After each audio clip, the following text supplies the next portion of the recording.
చెలసాని శ్రీనివాస్ గారు ముఖ్యంగా కలెక్టర్ల సమావేశంలో సీఎం బాబు గారు మాట్లాడుతూ కూటమి పరిపాలనలో ఏడాదిన్నర కావస్తా ఉన్నా కూడా ప్రజలు ఇంకా అసంతృప్తిగా ఉన్నారు అన్నట్టు ఒక వర్షన్. ఇంకోటి ఏంటంటే 51% ప్రజలు సంతృప్తిగా ఉన్నారని చెప్పేసి బాబు గారు మాట్లాడారు. మీకేమనిపిస్తుంది, నిజంగా ఆ రకంగా వాతావరణం ఉందా అంటే ఏం చెప్తారు?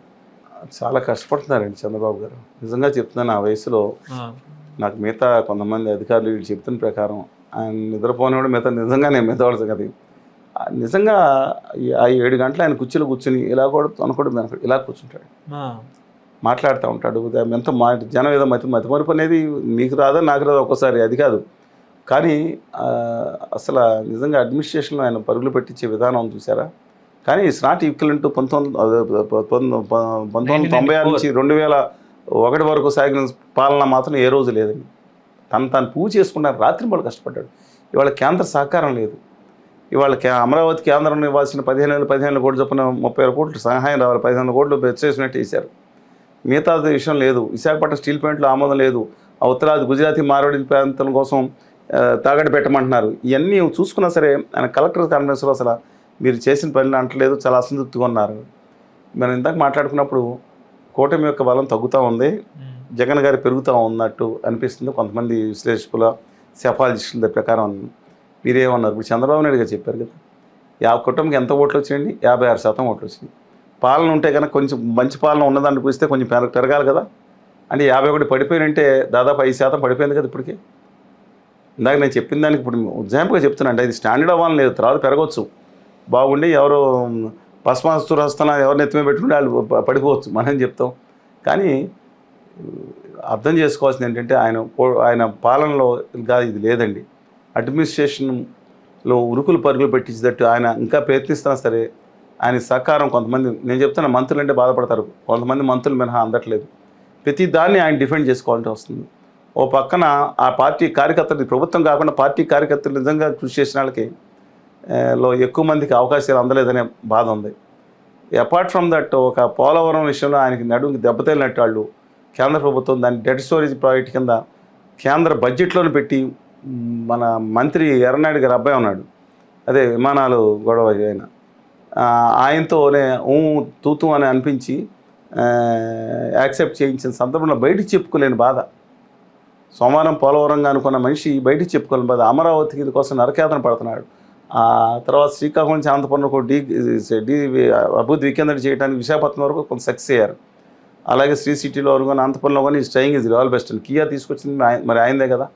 బట్ ఇవాళ మాత్రం ఆ స్పీడ్ కనపట్లేదు, ఆయన అసంతృప్తిలో ఉంది. ఎందుకనో సమ్వేర్ సంథింగ్ ఈజ్ మిస్సింగ్ అనేది కాదు, everywhere something is missing. Somewhere కదా, ఎవ్రీవేర్ సంథింగ్ ఈజ్ మిస్సింగ్. ఆయన ప్రయత్నం లోపల అంటలేదు, ఆయన సరైన సలహాదారు లేకపోవటం వల్ల అమరావతి విషయంలో ఏదో రియల్ ఎస్టేట్ మాయలాగా వెళ్ళిపోతే పద్ధతి జరుగుతుంది తప్ప దానికి ఒక ఉపాధి కేంద్రంగా కనీసం ఒక అపాచియో బ్రాండిక్సో ఫ్యాక్టరీ ఎక్కువ అక్కర్లేదు. 200 ఎకరాలు ఇచ్చి వాళ్ళకి విజిఎఫ్ ఫండ్ కింద ఇస్తే ఒక 5,000-10,000 మంది మిడిల్ క్లాస్ వాళ్ళు వస్తారు. వాళ్ళకి అక్కడ చిన్న అఫోర్డబుల్ హౌసింగ్ చిన్నది ఇస్తే వాళ్ళందరూ ఉండకుండా సొసైటీలో అవుతుందండి, అన్ని వర్గాలు ఉండాలి కదా. అక్కడ ఉపాధి కేంద్రంగా కాకుండా వాళ్ళకి 100 ఎకరాలు ఇచ్చి వీళ్ళకి ఇచ్చాం, గవర్నమెంట్ ప్రైస్లో కొన్ని వచ్చినాయి అనుకోండి, అన్ని స్కూల్స్ ఇచ్చాం, ఇన్ని ఇచ్చాం, హోటల్స్ ఇచ్చాం, ఎవరు ఉంటారండి? వచ్చిన ఆఫీసర్లు అక్కడ ఆతురు అక్కడ ఇల్లుకి ఇస్తారు, అక్కడ వెళ్ళిపోతారు తప్ప ఎవరికి అక్కడ ఉపాధి కేంద్రంగా ఉంటేనే కదా అక్కడ రాజ్యాన్ని అభివృద్ధి అయ్యేది.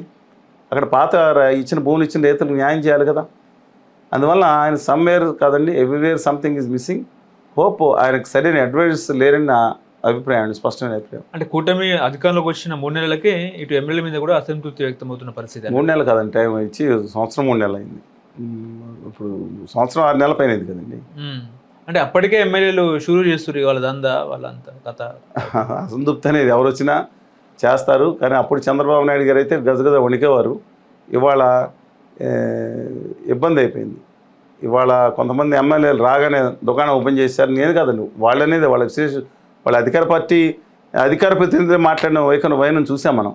కొంతమంది దేర్ ఇస్ నో టుమారో అన్నట్టు. ఎందుకంటే వైకాపా వాళ్ళు సంపాదించారు, వాళ్ళ మించి సంపాదించుకోవాలి. ఏంటంటే ర్యాట్ రన్నింగ్ రేస్. వీళ్ళు కాదు, కళ్యాణ్ బాబు కూడా చెప్పారు, వాళ్ళ పార్టీ జనసేనలు కూడా ఎలా ఉన్నారో మాట్లాడుతూ ఉన్నారు.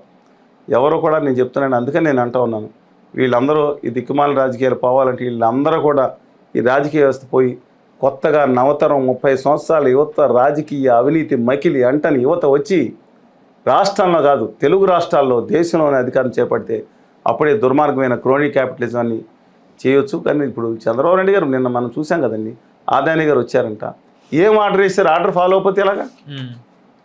అదన్నీ అమెరికా సంగతి పక్కన పెట్టి నువ్వు కాంట్రాక్ట్ తీసుకుంటావు తీసుకో అని చెప్పి ఆదేశాలు ఇచ్చారా? నిజమని నాకు తెలియదు. ఫాలో అవుతారు, ఎప్పుడైనా ఆర్డర్స్ వస్తాయి కదా. లక్షల కోట్ల నష్టం ఉన్నది ఆయన బలవంతాన్ని ఒప్పుకున్నట్టు నా అనుమానంగా ఉందండి. చాలా అన్ఫార్చునేట్.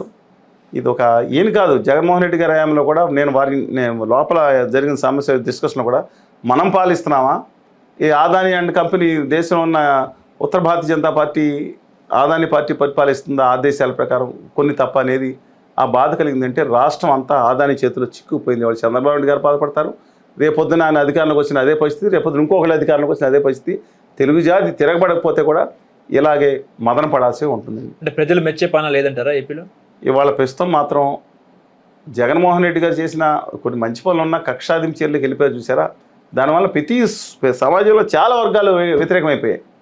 ఫ్యాక్ట్ అది. అందువలన అది అంత యాంటీ ఎస్టాబ్లిష్మెంట్ ఓటింగ్ యాంటీ వల్ల ఇది నెగ్గారండి. వచ్చింది 40% ఉండొచ్చు, అనుకున్నంత మెచ్చే పాలన లేదని ప్రస్తుతం చెప్పాల్సింది. హలో, తెలుగు రాజ్యం ఛానల్ చూస్తున్నారా?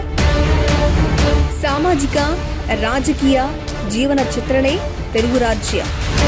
అతిశయోక్తులు అసత్యాలు ఉండవు. రాజకీయ కోణం కాదు, ప్రజా కోణమే కొలబద్ద. తెలుగు రాజ్యం వీక్షణ మీ ఉత్తమ అభిరుచికి నిదర్శనం.